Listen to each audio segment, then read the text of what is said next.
Olá pessoal, tudo bom? Eu sou o Daniel Adriano Batista, da Uninter, e vou apresentar o... Minha apresentação deveria ser já nesse momento controle de convencionalidade e direito do migrante, mas nessa primeira parte o que eu consegui estudar até então foi alguns textos do direito dos migrantes. Eu vou falar dos textos que eu comecei a ver, né? E o que eu pretendo fazer, e aí eu aceito também as dicas do professor depois para poder selecionar melhor os textos, né? Colocar uma ordem de prioridade e tal. No caso, eu tentei pegar uma resolução, algum texto que fosse da Comissão Interamericana mais recente. E aí, dentro dessa temática da migração, eu achei essa resolução número 2 de 2021, que é a proteção das pessoas haitianas e mobilidade humana, solidariedade interamericana. E um caso, um julgado que teve no caso da Corte Interamericana foi o caso do Vélez Lour versus o Panamá. Esses casos aqui, esses textos foram que eu li. E aí ficou alguns para uma próxima oportunidade. Eu já deixei aqui elencado alguns, né? Que aí tem o caso das pessoas na Venezuela, que também afeta bastante o Brasil, né? E entre outros, né? Outros casos que parece ser bem relevante. É que a gente vai abrindo, e aí quando você vê, você tá pegando vários textos, você tá indo de um pro outro. Então eu tentei dar uma fechada um pouco para poder conseguir apresentar algo. É, Então eu vou começar falando do Haiti, né, nesse primeiro momento. Diáspora haitiana, solidariedade em cenário de crise estrutural. No caso, eu coloquei entre aspas falência do Estado, porque o que acontece no Haiti é um caso bem ímpar, assim. A história do Haiti é muito interessante. Se o pessoal não conhece a história do Haiti, eu tenho um livro de história da América que fala histórias, é muito legal, porque lá teve uma revolução dos escravizados, né, e conseguiram independência, né, com muita luta e tal, bem interessante. Só que no tempo, né, atual, o que está acontecendo lá são vários desastres em sentido político, social e até natural, porque teve um terremoto, né, que teve um terremoto em 2010 que destruiu tudo. Teve um outro terremoto em 2021, né? E fora isso, a gente tem problemas que nem teve a morte, né, um assassinato do presidente Moise, e foi em 2021 também, no que teve o terremoto. Lá é um caso de pobreza. No caso, o Brasil ele participou da MINUSTAH, que é uma operação de paz, né, da ONU. E os casos assim que chega pra gente é bem assim, assustador, sabe? Tem muito caso de criança que, né, foi fruto de um estupro ou até mesmo assim de um comércio sexual que tinha entre os soldados e esses soldados voltaram para o Brasil e essas crianças ficaram lá. Assim, é bem é bem impressionante as histórias que a gente ouve lá do Haiti, né, nesses últimos tempos. Fora isso, tem a ocorrência de massacres em bairros populares, aconteceu em 2018, 2019, 2020. Então, assim, todo ano teve um massacre em alguns bairros populares. Tem ataques a defensores de direitos humanos e a jornalistas. Então, eu acho que o termo falência, né? É que o termo falência lembra muito aquele conselho de tutela da ONU, né? Que um outro país, até tentaram isso lá, inclusive, né? Mas isso é outro caso, não vamos perder muito aqui. Terremoto e migração. Então, esse terremoto agora, né, de 2021, teve 2.207 pessoas mortas, 12.268 pessoas feridas e mais 300 desaparecidos. Foram 53 mil casas foram totalmente destruídas e outras, acho que foi 83 mil que foram parcialmente destruídas. E fora isso já teve terremoto, né, que foi em 2010. Então isso fez com que os haitianos, né, além das crises sociais, né, doença, cólera, que né, não tinha lá até então, mas com as operações da ONU acabou levando a doença para lá, e muitas mortes e tal, aí eles começaram a sair do país. No caso, tem 1,2 milhão de haitianos no exterior. O Acnur fez um relatório que colocou que 81 mil solicitaram asilo, né? E com eles, né, as 25.659 pessoas haitianas e seus familiares refugiados. Então, assim, o caso ele é preocupante. E muitos deles vêm para o Brasil.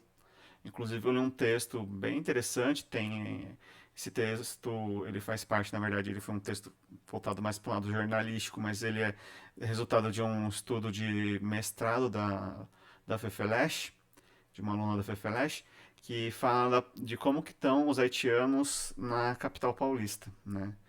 Aí também foi um texto muito interessante que eu li. E acho que talvez eu comente dele ao passar os slides, que senão vai ficar muito tempo, já está em 6 minutos, eu tenho bastante slide para apresentar. Haitiano já em outro país, retorno, expulsão ou deportação.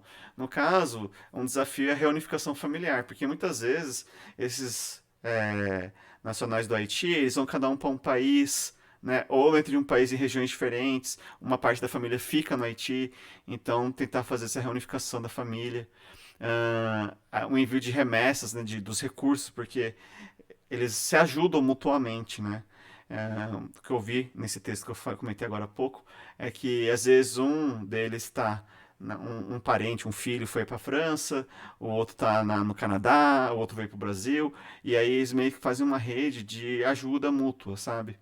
E um ajuda o outro que não tá tão bem no momento, né? E falta para eles bastante questão da assistência consular, a gente vai poder conseguir documentos. Eu vi que a questão da documentação para eles assim é uma demanda que para eles é muito importante, tem que ser rápido, né? Porque é para conseguir serviço e tudo mais. O Estado haitiano não consegue garantir o mecanismo de inclusão social das pessoas retornadas, inclusive para proteger sua vida e integridade. Então, assim, o Estado do Haiti ele está numa situação que ele já não consegue garantir a integridade física das pessoas, porque lá está numa situação de caos social tão grande, né, uma convulsão social tão grande que já não tem como garantir. E a gente vai ver, né, mais para frente, inclusive, que os estados, né, da América eles têm que ajudarem eles a se reestabelecer, tanto os haitianos quanto o estado do Haiti. Parte considerativa, imperativos da solidariedade, cooperação, responsabilidade compartilhada. Os Estados têm a obrigação de instituir políticas, leis e práticas integrais que privilegiem a pessoa e estejam baseadas nos direitos humanos. E que esse dever inclui também as respostas a movimentos migratórios sucessivos e de grande escala, com relação aos princípios da não regressividade e inderrogabilidade dos direitos humanos em todos os assuntos pertinentes. Então, assim, você vai receber uma pessoa no seu país, né? Você não deve, tipo, falar assim, não, vem aqui depois, né? Fala, não, mudei de ideia, vou te mandar de volta, somente porque como a situação está lá, né? Ah, uma coisa que eu vi, assim, foi dada uma importância à questão do direito das mulheres, adolescentes, crianças e idosos também eu vi numa outra parte do texto, né? Que deve ser protegido porque eles estão numa situação de maior risco. E aí, inclusive, eu acho que isso se relaciona bastante com alguns princípios que a gente tem até no nosso direito interno, né? De preservar o interesse da criança, né? Do maior interesse da criança. Então, eu acho que é, dentro do Brasil, pelo menos, essa diferenciação para proteger não parece assim que legalmente seria um problema.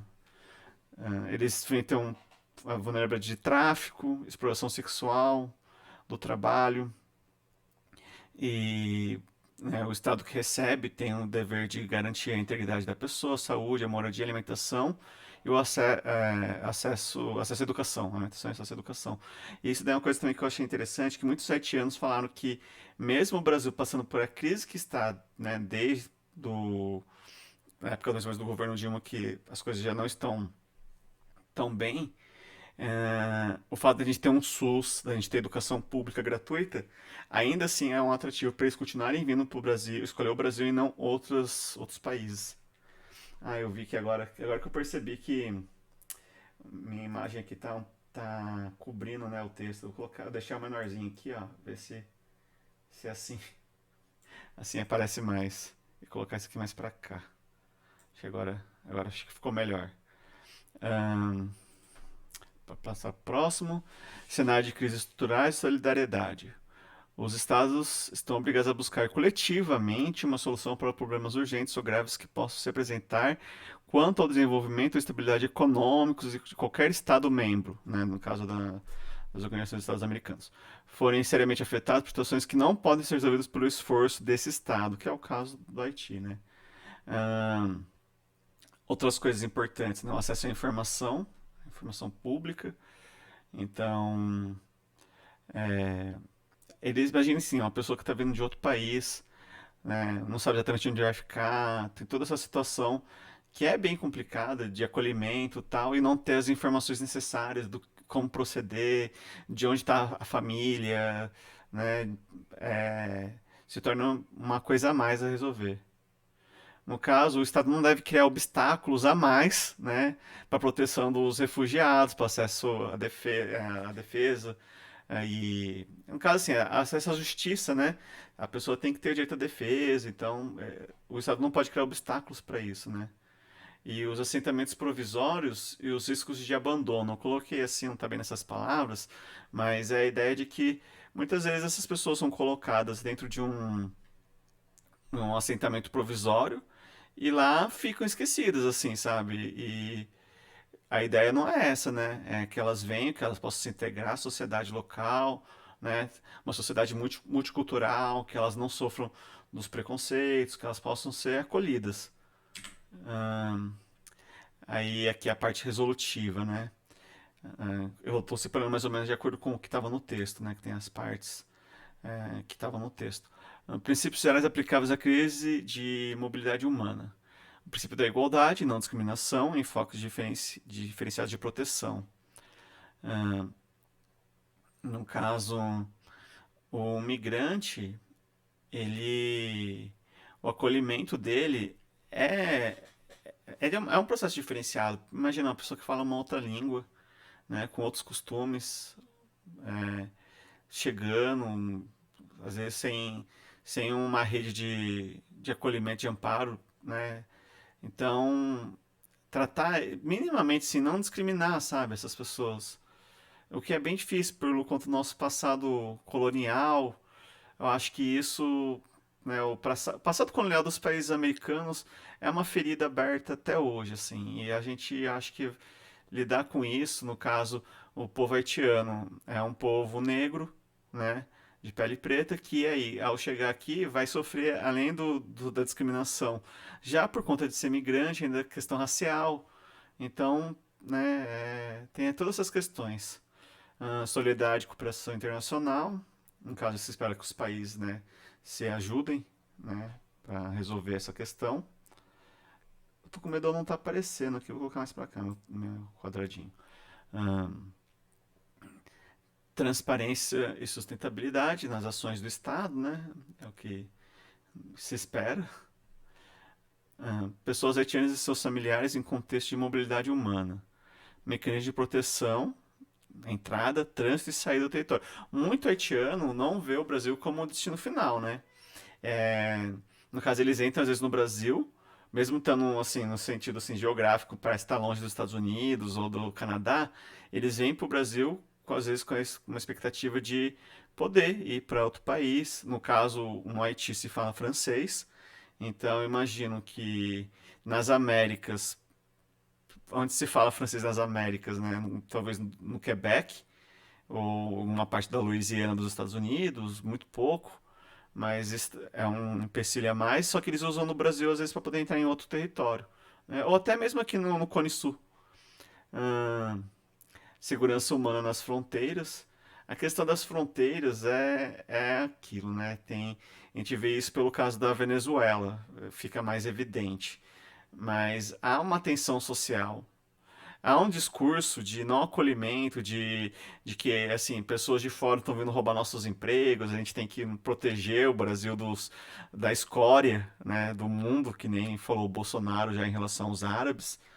E esses discursos xenofóbicos, eles têm um impacto muito grande, né?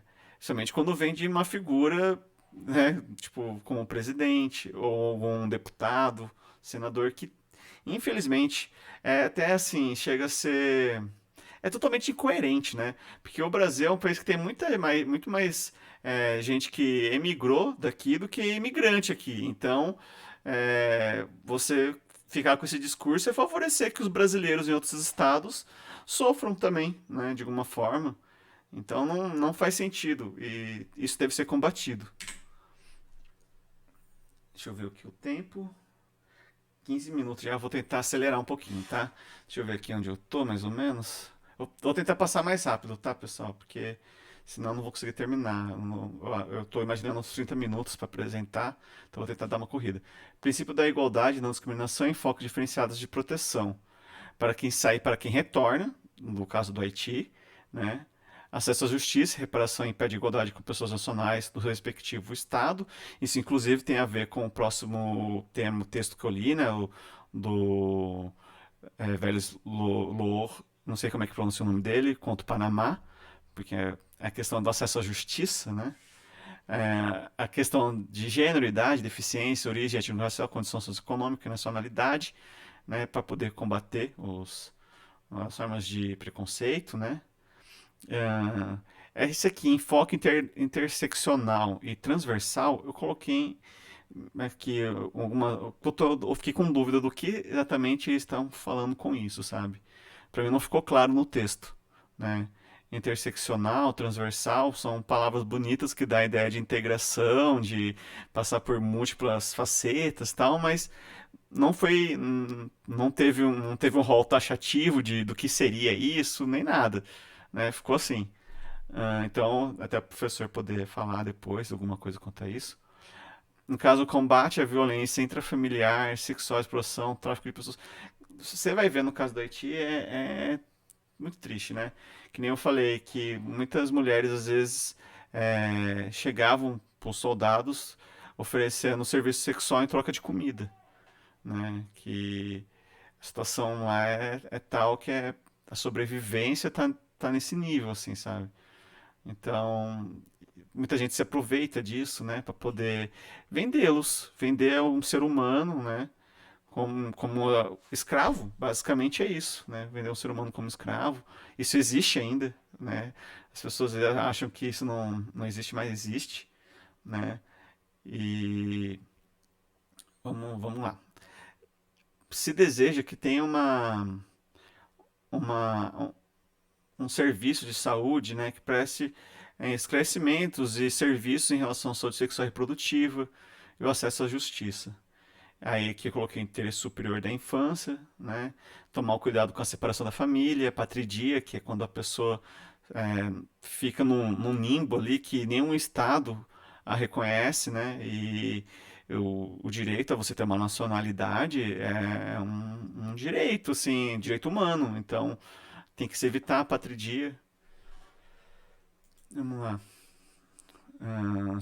Solidariedade e cooperação internacional. Palavras bem bonitas, né? Vamos ver como é que funciona. Em diálogo com o Haiti, os estados podem ajudar financeiramente, né? Com assistência técnica, doação e outras formas de cooperação. Porque imagina, é um estado que teve a sua infraestrutura física destruída. Então, assistência técnica, construção de novas pontes, né? Inclusive, eu acho que em relação a isso, pelo menos, foi ponto para o Brasil, né? Que ele, quando ele estava na Minustah, tinha um serviço de engenharia do Exército, eu esqueci o nome, batalhão de engenharia, acho que cuidava disso, água potável, saneamento, essas coisas assim. Ahn, Tem que reconstruir o país, né? A ajuda depende de informações e deve fortalecer capacidades humanas e institucionais do Haiti e dos haitianos. Fortalecer o processo de acolhida, garantia de não devolução recursos materiais, tecnológicos e humanos, bem como assistência técnica, basicamente retomando ali. O Estado haitiano deve assegurar a manutenção e restabelecimento das estruturas e canais logísticos, que nem eu falei, estradas que, né, foram destruídas e tudo mais. Como que vai receber suprimentos, às vezes, né? Até isso. Eu gostaria de ter tido mais tempo e eu teria imagem, mas eu até tenho umas imagens aqui de alguns textos, mas eu não consegui ter tempo de colocar nos slides, né? Mecanismos para a participação da sociedade civil em atividades que beneficiam os haitianos, né? Então, muitas igrejas, eu sei que tem uma, qual que é o nome? Pastoral, tipo uma pastoral da Igreja Católica de acolhimento, mas assim, a sociedade civil como em geral, né, poder fazer atividades que ajudem eles. Então, inclusão social e laboral, circulação de mão de obra, projetos de desenvolvimento, acesso a benefícios e serviços sociais, saúde, educação, assistência humanitária, vacinas e do Covid-19. Isso aqui é interessante porque em 2021, quando teve o terremoto, estava tendo justamente o surto de Covid, né? E esse pessoal que está vindo aqui, né, vindo para cá ou para outros países das Américas, precisam também ter, né, sua imunidade, né, tudo mais, ter esses direitos resguardados. Aqui tem mais coisa, mas acho que se eu ficar falando de tudo, tudo não vai dar tempo, então vocês podem dar uma pausinha depois e dar uma lida, mas fala sobre, por exemplo, assim, o idioma do francês, né? Lá o francês é um pouco diferenciado, né? Porque, né, é um país que já está separado, né, da França há bastante tempo, então é o francês crioulo, que tem a tradução para a língua deles. O Estado deve garantir o acesso ao território, procedimentos justos e eficientes que garantam a válida avaliação individualizada das necessidades e diferenciadas de proteção das pessoas. Aí aqui eu falo da pandemia, da flexibilização de vistos, requisitos de imigração, porque imagina o pessoal que está lá, né, a situação que eles estão passando. É, Se for depender de toda a burocracia do Estado, é muito moroso, então eles precisam ter meios de conseguir acelerar isso. Gente, só vou tirar meu gato daqui. Ele tá vindo pra cá. Ó, o gato dá oi pra câmera. É, ahn, então, é uma coisa interessante, né? Permanência irregular. é, Permanência irregular não é permanência ilegal, né? Lembrar disso. Aqui, questão dos entraves, segurança nas fronteiras, fronteiriças não seguras, a segurança nos postos de controle de imigração, o itinerários de migratórios, porque esse pessoal, eles vão indo de... Ai, gente, só um segundo que eu vou tirar meu gato aqui. Pera aí, não vou tirar não. Sai daí, né? Perdão, pessoal. Eu devia ter colocado ele pra fora antes, desculpa. No caso aqui, a questão de investigar se aconteceu um abuso de força, você tem que investigar, punir, responsabilizar as pessoas e reparar a vítima, né? Que também vai se relacionar com desculpa, o segundo texto que eu li. Combate à xenofobia e discriminação, direito à informação. A questão do direito à informação, vocês veem que aparece de momento em momento aqui, assim, porque deu pra ver que isso, junto com a questão da segurança da mulher, das crianças e tal, foi levado muito a sério. Ahn, Xenofobia, discriminação. Aqui eu peguei um texto que eu li algo falando que pro haitiano eles ouviam falar de preconceito, mas não muito de racismo, né? E que o racismo para muito deles assim, eles foram experimentar aqui no Brasil, porque no país deles, por ser uma população majoritariamente de negros, eles não tinham essa questão de racismo é, por conta da cor da pele e tudo mais. Então, combater isso, né? Divulgar, combater esses estereótipos. Estereótipos esses que muitas vezes são, infelizmente, propagados pelo próprio Estado, né? Então, questão de fazer campanha educativa, sensibilizar, né? É o que dá para fazer. Aí acabou aqui, eu tenho 24, vou tentar apresentar em 5 minutinhos o caso do Vélez Loor, eu não sei pronunciar, que nem eu falei, e o contra o Panamá. O que aconteceu nesse caso? Esse senhor, ele entrou de forma irregular no Panamá. E lá ele foi preso. Foi preso, foi julgado e foi torturado. E ele não teve direito ao devido processo legal, não teve direito à defesa. Ele mal ficou sabendo das coisas que estavam acontecendo do processo contra ele. Ele foi torturado, né, eu coloquei presídios, mas o nome adequado é que eu trabalho numa execução penal, tá como é, eu coloquei como presídio, mas é basicamente essa a ideia, né, de dois ambientes de. Gente, pera aí, eu vou tirar o gado daqui. Um segundo.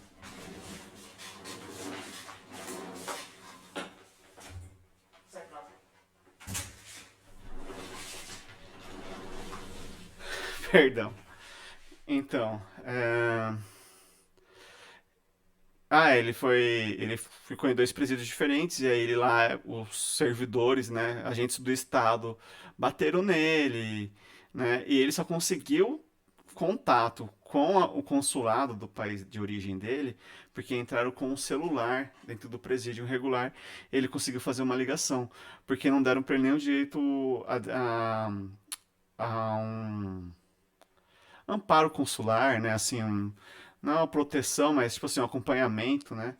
Não teve nada. Então, o, esse julgado, né, do Vélez do contra o Panamá estabeleceu novos parâmetros para julgar os migrantes, regulares ou não.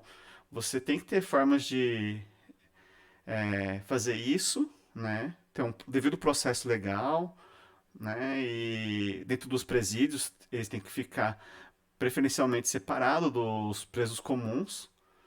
E eu coloquei aqui o período da narrativas de segurança, né, de ordem pública, proteção da mão de obra nacional, que é o que o presidente por muitas vezes faz, né? E por conta da segurança, então não vamos receber bandido, então você já fica com uma percepção negativa do migrante, né? Que é bem perigoso. Eu fiz bem resumidamente mesmo aqui o caso. Ele entrou com a representação dele na Comissão Interamericana em 2004. E o que aconteceu? Houve é, a comissão, ela deu instruções para o Panamá e o Panamá meio que deu de ombros, né? Falou: ah, não, aqui ainda tá tendo, ainda tá rolando internamente, aqui ainda não foi esgotado e não foi feito nada. E aí se viu a necessidade de judicializar e da corte, né, ser acionada. Isso foi em 2009. No caso, quais foram as violações, né? Aí é que a integridade da pessoa que ele apanhou, né, a liberdade pessoal, garantias judiciais, ele não teve direito à defesa, ele não teve o contraditório, né, proteção judicial, ele não teve nem o direito a um amparo consular. Então, foi assim, foi, nossa, uma coisa atrás da outra, na verdade, que fizeram de errado, né? E a gente vê que nosso sistema prisional no Brasil, ele é problemático. Em cada estado é uma realidade diferente, né? Eu acho que no estado de São Paulo, pelo menos, que eu falo de São Paulo, é um pouco melhor, mas mesmo assim não garante os direitos humanos, né? Então, vamos lá. A precarização da situação do migrante, que é a questão do nosso passado colonial, né? Então a gente tem esse comportamento discriminatório, é meio que interiorizado isso já, então é um processo de você estar sempre repensando, né? E tentar corrigir isso. A corte tem o papel fundamental de garantir, né, os direitos e reparar a vítima. Então a corte ela foi muito importante por conta disso. Medidas de reabilitação, de satisfação, obrigação de investigar e garantia de não repetição, que é as questões da corte. Aqui eu coloquei os erros, né? Aí aqui vocês podem olhar com mais detalhe depois, mas é basicamente isso que eu estou falando, né? Que foi passado com ele. Eu achei uma coisa interessante, porque em relação à assistência médica, a corte definiu que os detidos devem receber visita médica regular, atenção ao tratamento adequado quando requererem, de forma gratuita. Isso aqui houve, porque eu estou querendo falar justamente sobre o controle de convencionalidade. E isso aqui acabou se relacionando, quando teve a questão do Covid, de você liberar os presos, talvez, ou colocar eles em ambientes que promovessem o isolamento, né? Teoricamente eles estão isolados, mas se um pega a doença lá dentro, né, se espalha rapidamente, tá todo mundo doente. Então, acho que por controle de convencionalidade, acho que isso aqui poderia ser usado. Ah, aqui eu coloquei, né, os parâmetros assinalados pela corte. Então tem aqui, e basicamente é isso, e deu 30 minutos certinho. Então, pessoal, foi mais ou menos isso a minha apresentação.